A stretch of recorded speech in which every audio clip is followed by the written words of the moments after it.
This is my BMW E39 M5. I've had it for a couple of weeks. It's got a 4.9 litre V8 with 400 horsepower and I paid 11.5 grand. And this is my BMW E60 M5. It has a 5 litre V10 with 500 horsepower and I paid 12.5 grand for it. And in today's episode, what we're going to do is we're going to talk about the pros and cons of both cars. Which of these cars should you buy if you're in the market for something as special as this? So should we get started with mine? Yeah. Right, so I absolutely love this car. I've had it for 2 or 3 weeks, drove it back from the Isle of Wight. It's done high mileage, 167,000 miles, but the engine is strong, 400 horsepower. It does need some work, but it is just so special, so raucous. It's also very, very understated, which I absolutely love. It's got lovely wheels, special colour, it's got a sunroof, and the interior, I think, is extremely special as well. It just feels so right, so sporty, but so classy and understated. Yeah, it is nice. I absolutely love it to bits as well. It's the right colour. I like the spec. It's actually one of the high spec ones I've seen. One of the most special things about this car, it's got double glazing, which is very cool. So it means that when I'm driving on the motorway, it's very, very quiet, despite having a straight through exhaust pretty much. In the back, there's plenty of space for activities as well. All looks very clean, tidy, very presentable. This sill on this side is actually not too bad. It's the other side that needs some sill work, so that's going to get done very, very shortly. From the rear, it's one of those cars, when you see it on the motorway, you're like, oh my God, I have to catch up with that. Yeah. And I have to see it and I have to wait for it. When you're like, you know cars, you immediately straight away, oh my God, it's an M5. Normal people that wouldn't really recognise it, they would sort of look and go, yeah, it's 5 Series, 520. And then they see the exhaust and go, So on this side, you will see that this sill is in, it's in pretty bad, oh Jesus. But mechanically, we think, touch wood, it's actually in pretty good shape. I used to have one of these, absolutely loved it. It was carbon black. It was a great car. Yeah. I really enjoyed driving it. But this does happen to them. Yeah. It's very common. It's a bit of a nightmare to fix, yeah.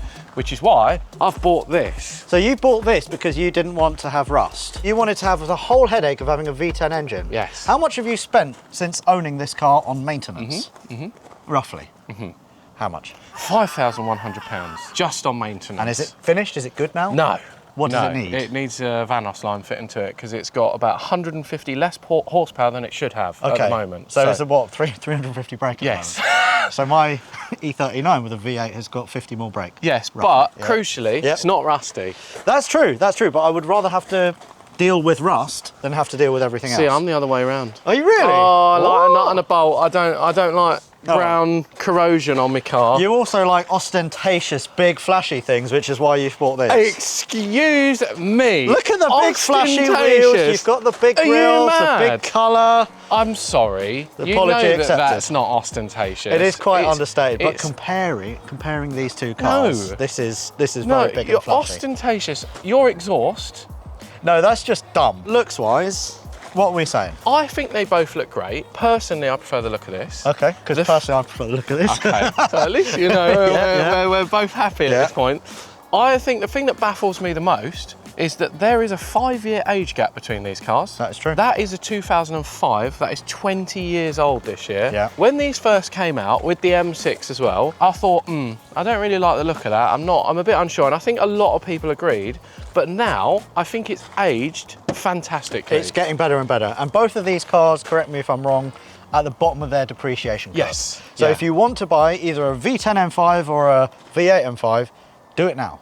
Yeah. So 11.5, 12.5, they're probably worth about, I don't know, anywhere between 16, 17. 16, 17, with the faults fixed. Because exactly this has a couple of bits, this has a couple of bits. Interior-wise as well, it does feel a lot more modern, a lot fresher. I've got a big screen here, but I do have this little nugget of a gear lever here. Which... Do you know what? Yeah. Don't judge until you tried it. All right. Right? But yeah, you're right. The interior in this is a lot more modern. Also, genuinely, I'm not just saying this, one of the best stereos I've ever had in a car. And this does have rear heated seats and a few other unusual bits as well. It's got auto adaptive xenons, auto wipers, cruise control, you know all the bits.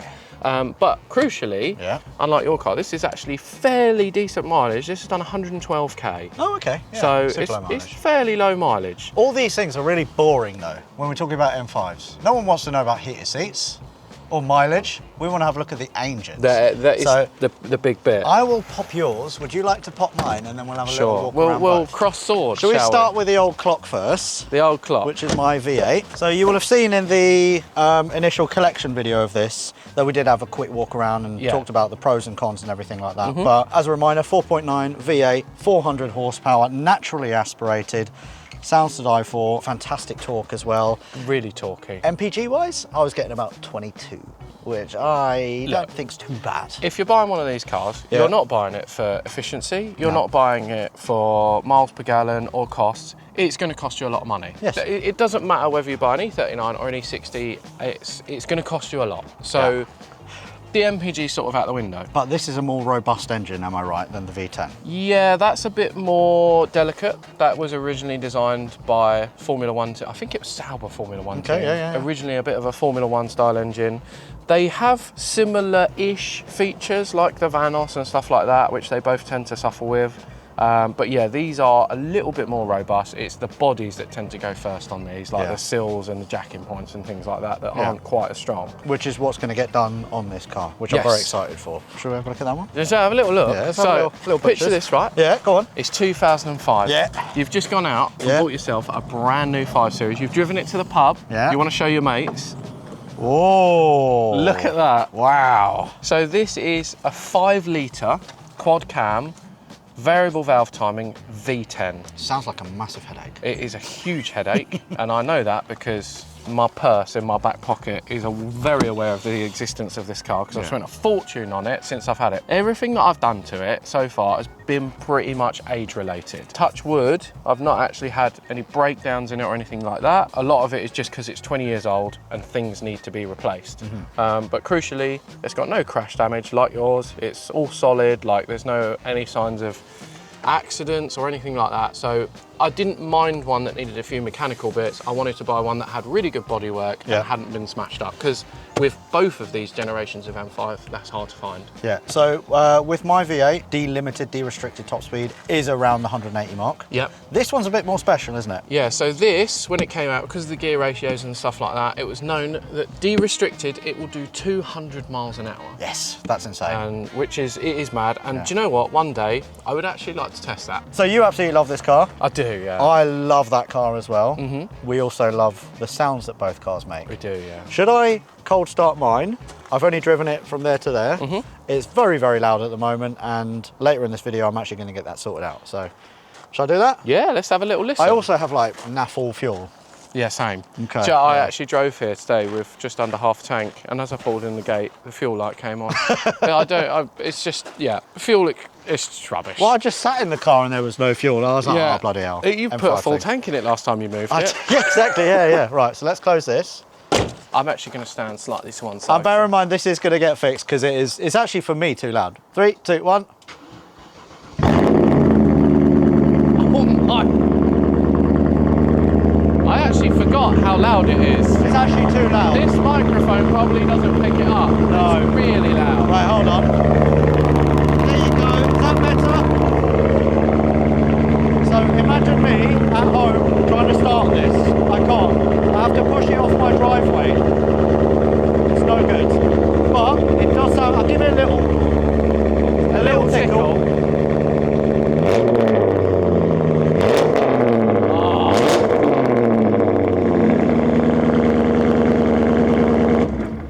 That's loud. It's one of them, you turn it off and go, oh. Yeah. I do love a V8. But does that sound good? It sounds nice. Do you think it sounds good? I don't know. I like the tone of it is good. It's too loud, but the tone is good. Yeah, so like I said, again, this is getting sorted. I'm also noticing I need new badges. Yes. The front badge is terrifically bad as well. And then just a bit of paint correction, blah, blah, blah. Yeah, a lot of that is like wear and tear, you know, it needs a little bit of paint. It's old. Should we do a cold start on your M5? So, can't actually do cold start because obviously I drove it here. So it's that was still a while warm. ago. Oh, it's still quite warm. It's still warm. Okay, all right. But mine, for reference, is probably about the same volume as this on cold start. Yeah. If not slightly louder. Really? It's so loud, it is ridiculous. I have to do the same. If I start this late at night, or in fact, you know what? You asked me to bring this in yesterday, I was on my way home last night and I thought, do you know what? It's actually too loud to go and get it. Really? So I had to go and get it this morning. Really? Yeah. Okay. Because I kept it in my unit. Yeah. So let me start it out. I'll give you a little... And this is the only V10 M5 that they ever made. So it's very special. Oh. That's very pleasant. Yeah? That's very pleasant. Yeah? Yeah. Oh, yeah, all right. Oh! All right. Sorry. Wow. It's clear we love our M5, so I think it's time we swap keys to find out what all the fuss was about. So yeah, first impressions, love the dials. Yeah, I like the way that the blocks go down as the engine warms up. So Yeah. it says that you can rev it out. Yeah. It feels really, really like robust, doesn't it? It does. When the E39 came out, it won a hell of a lot of awards. For years, it won loads of different car awards for different reasons. I mean, you're probably right. Do you remember when these came out? I remember the first E39 I ever saw in my life. It was like a Bogo 520 or so. Yeah. And I looked at it as a kid and I was like, wow, that looks like a spaceship. Really? Yeah. It sounds great. I do like the noise. It is a bit loud. I think it sounds great from inside because we've got double glazing. From outside, which you'll hear in a second, it's just way too much.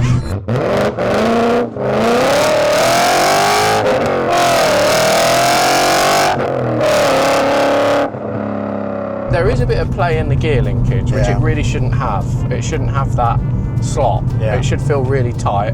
It does feel a lot older than the E60. Yeah. I don't hate that because I like older cars, but it doesn't feel like there's a 4-year age gap. Do you know what I mean? So from a driver's perspective, obviously you've got like 15 grand to spend on either car.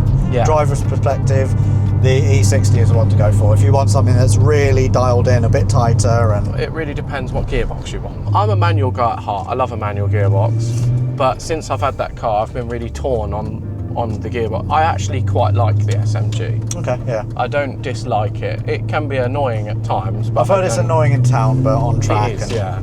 when you're driving it hard, it makes perfect sense. I like the torque in this car. The torque is ridiculous. Like, in this, I'm literally 2,000 RPM, 4th gear, Yeah. 30 miles an hour, and It's oh, can you feel that weird lash in there? Yes. Yeah. yeah, there's a bit of play So probably what in is the that? diff Some sort bushes. of, diff bushes or some sort of mount, gearbox mount, maybe? It will or- probably want engine mounts and diff bushes Okay, because they're yeah. probably all 25 years old Yeah, and yeah. have done 160,000 miles. Yeah. But yeah, like the torque, it's almost diesel levels of torque. I like this car. Yeah, I know, it's good, isn't it? I really like that. Yeah. Oh my god, it's really, really hard to get bored of that. I know, it's ridiculous, yeah. I don't think Part of me is like, oh, should I keep the exhaust like this? But I just, if I want to take it home, I just can't have it. I know what you mean. Because Yeah. I'll wake literally the baby, wake everyone. Oh, that's good, isn't it? Oh my god, that is so addictive. It's so addictive.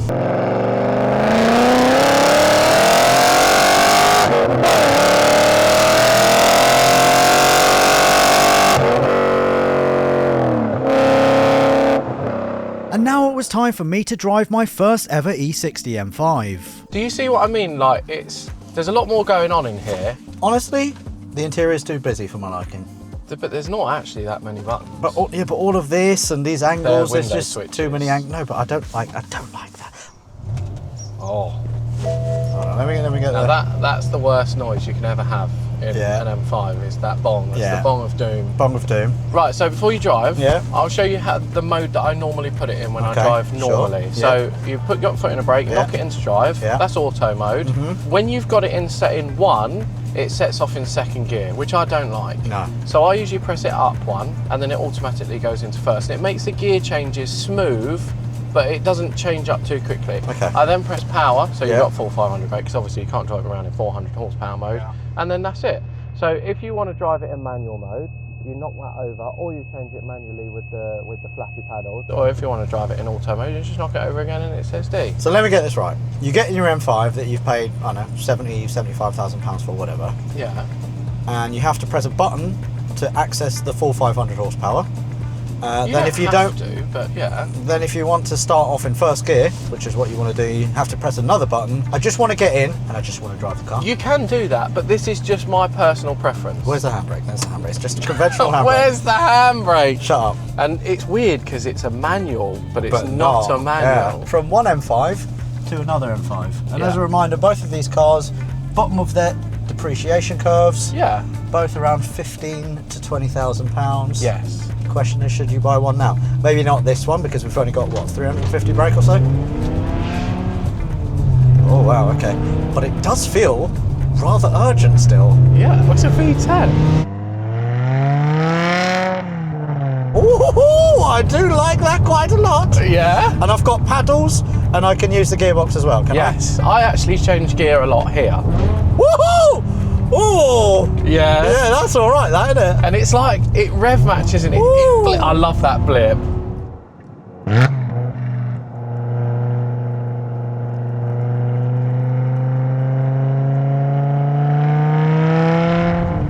That is... And bearing in mind at the moment, special. this is still in normal mode. So you're not in M mode. Okay, what does M mode do? So if you press the M button on the steering wheel, Yeah. and then if I press this up, you've now in the fastest and most aggressive gear change mode. Woohoo! And this is full 500 horsepower. But not in But this not. one. But yeah. Whoa! God, it's quite lurchy, isn't it? It's good, isn't it? But that's the aggressive mode. So Yeah. it's a hard That gear is change. very aggressive.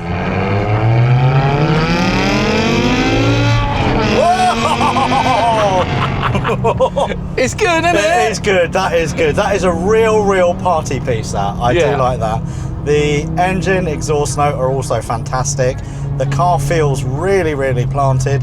It doesn't feel fast, I'll be honest. It is lacking. It is At the moment, lacking, very yeah. lacking. It doesn't feel as anywhere near as fast as it should be. But it does feel special. That noise. It is still quite fast, It is still actually. quite fast, yeah. So I've done quite a lot to the suspension. Yeah. I've replaced a lot of the arms, and it is on H&R lowering springs. Okay, so nice. it's still got its standard shocks.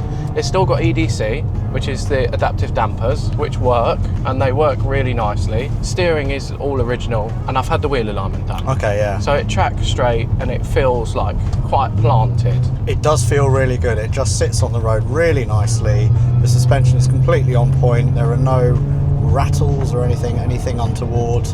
And it is, I mean, it's theatre, isn't it, this car? It is, yeah. It really does feel special. Like it's, you know, as soon as you get in it, you're not in a normal car. And it's a real Jekyll and Hyde as well, more so than the E39 M5, because you can just knock it in normal mode and you can cruise about like you're in a 530. And then you press a few hundred buttons and then you've got 500 horsepower. Yeah.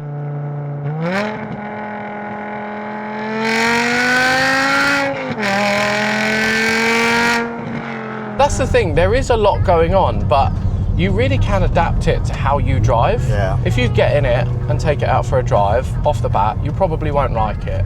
If you spend a bit of time with it, you will either love it or hate it. For me, this car is just a car nerd fest. Yeah, I completely get that. This for me feels a bit too techie, a bit too clever. I only really enjoy a car when I can get in it, not have to press buttons. I've got full power, I can press one button for traction control, and I just know that that car is giving me all it can. I know Whereas what you mean. when you get in this, you have to press some buttons. It feels a little bit artificial. I can't agree with you on the artificial bit. Okay. Because it does feel very direct and clunky, and it is still old. And I know what you mean about the tech. I love old-fashioned cars where you just get in it, turn a key. God, that really does make your head jump, doesn't it? Yeah. But this car has made me love. Look, he's loving it in the CRV. Do you know what I really do like about this and the E39? Yeah. You drive it along, it's a bit like a normal car. They're practical, they're great, they're fast, they do what they do. But people do really love them, like that. And like that man in the CRV. I know that. I was on the way here this morning, and there was a guy behind me in a 330i, like a brand new one. and we stopped in traffic and his phone was on the phone mount and I saw him take it off, Really? take a picture of the back of my car and then put his phone back in his phone mount. That's cool. But you can see why they're so special. Oh, it is so special. Yeah, no, I'll give you that. And for, I don't know, 15 to 20,000 pounds, what else is there out there that does so many things and has so many different characters apart from this car? Yeah. The E39 M5, I think out of the box, is a better car. This, you have to like fettle with it and you get it perfect for yourself. Yeah. And then it is an outstanding car and better than the E39. Yeah. But I don't like messing around with buttons and doing all that, because for me it just feels like I just want it to be the car that it should be straight off the bat. I used to be like that, but I've really really gelled with it, and really like it, and I like how nerdy it is. Yeah, oh yeah. You've got 10 cylinders buzzing away there, 7 gears. There's no buzzing. It's really good, isn't it? It's really, even with like 350, 400 brake, it still feels amazing. It's when this is, I want you to drive this car when it's running to its full capacity, what it should be, and I think you'll like it a bit more. The E39 is a bit cooler.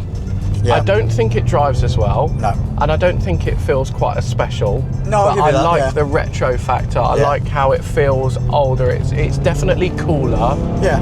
And arguably, probably maintenance-wise, a bit of a safer choice. I would say so. Because these do blow up. There's no denying that. You don't buy this car getting into it knowing that it's going to be reliable, cheap to run. No, throw it all out the window. If you can't rebuild an engine, do not buy this car. Yeah. If you want an M5, buy one of these. Because if you want something cool for 15 grand or less or whatever, go and buy an E39 or an E60 M5. Yeah, so to answer the question, which one should you buy? You should buy both. Just buy both of them. Double your budget by the pair. Even if you sit on one for 5 or 10 years, both of them will go up in value. Yeah. It's as simple as that. Yeah, I have not bought this car to go up in value, to sit around, to keep the mileage low. I bought it because I love it. And you can probably see why, can't you? You really can see why. This is so good. The engine exhaust note is way more special than this. The E39 M5, my one currently, is just loud. Yeah. But it will always have that kind of raspy V8 noise. This, it's like a symphony, and the higher up in the rev range you get, the higher the actual pitch gets as well. And it just, a car like this shouldn't scream down the road, should it? No, but it does.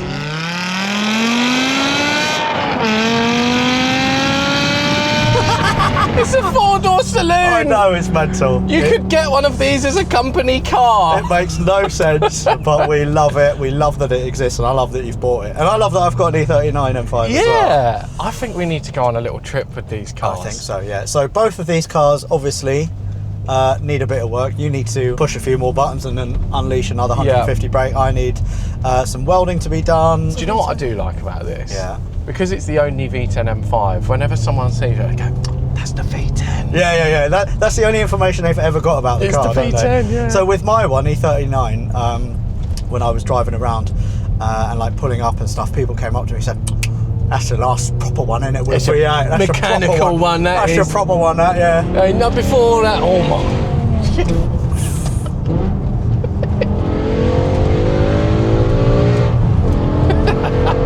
Is it good, isn't it? So I love the V10 M5, especially the noise. Which reminds me, I've got an E39 M5 exhaust to Diasbo. Which is why I'm here at Rich's Fabrication to get the loudness sorted out. But before that, how loud actually is the car? Go on, give it some revs, Rich. How loud was that? 122. Let's get that sorted out, that's too much. As you can see, this thing is fully straight piped. In fact, the only thing left is the cats. So the plan today is to fit 2 silencers at the rear and equip them both with valves that open and close on a fob. As ever, Rich fabricates everything from scratch and is an absolute wizard when it comes to fabrication.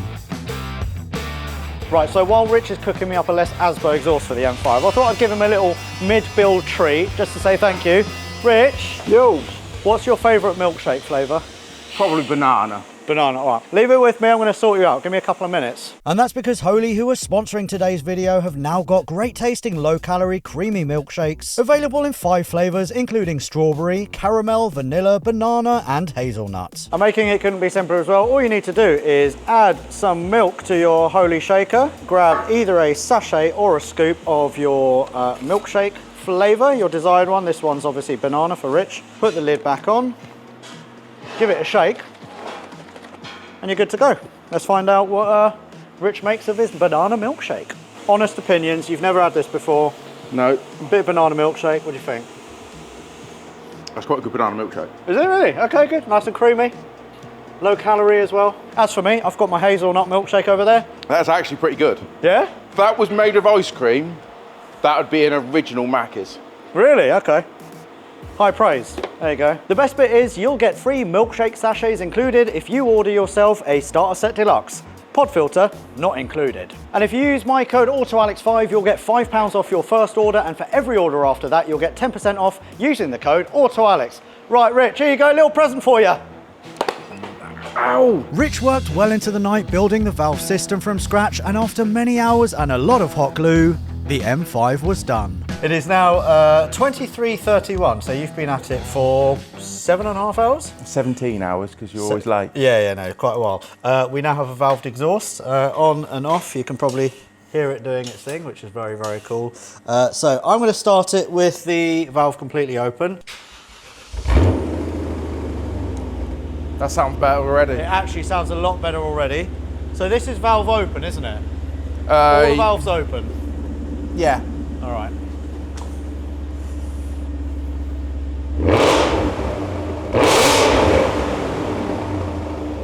Loud.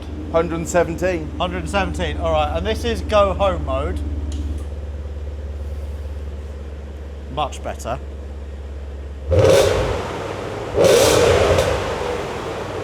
That was 105. 105, there we go. I can actually go home with this car now. So. Well, every 3 decibels is twice the amount. It's about 6 times quieter. So this is infinitely better. So I'm very, very happy. Again, thank you very much, Rich. Appreciate it. That's quiet. Jesus Christ, man. Yeah, we'll keep that closed. So as a reminder, here's the M5 with absolutely no silencers.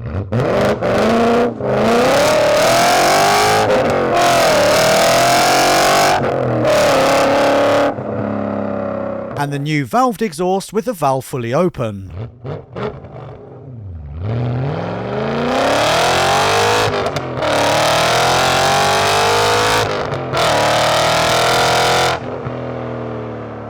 And when it's time to go home, a push of the button closes the valve to produce this exhaust note.